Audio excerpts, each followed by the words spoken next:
नमस्कार, मी पंजाब डक हवामान अभ्यासक मुक्काम पोस्ट गुगळी धामणगाव तालुका शिरोळ जिल्हा परभणी. आजपासूनचा परत शेतकऱ्यासाठी अंदाज देत आहे. कारण की राज्यामध्ये आता हळदी काढणं चालू आहे, शिजवणं चालू आहे, त्याच्यानंतर कांदा देखील काढणं. सर्व शेतकऱ्यांना सतर्क म्हणून हे अंदाज देत आहे. राज्यातील सर्व शेतकऱ्याला सांगू इच्छितो की राज्यामध्ये आता जवळपास सांगायचं झालं तर 6 तारखेपर्यंत हवामान कोरडं राहणार आहे म्हणून हे अंदाज लक्षात घ्या. पण राज्यातल्या सर्व शेतकऱ्याला सांगू इच्छितो, हा तातडीचा मेसेज म्हणतो. राज्यामध्ये 7 मे पासून ते 11 मे दरम्यान वादळी वाऱ्यासह विजेसह काही ठिकाणी गारपिटीसह पाऊस येणार आहे. अवकाळी पाऊस पडणार आहे. रानातून पाणी बाहेर निघणार असा पाऊस येणार आहे म्हणून हा अंदाज लक्षात येतात. विभागावाई बोलायचं झालं तर राज्यात सुरुवातीला आपण पूर्व विदर्भातून सुरुवात करू.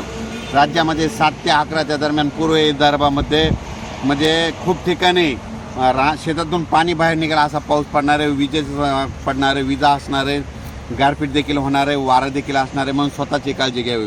त्याच्यानंतर पश्चिम विदर्भात देखील सर्व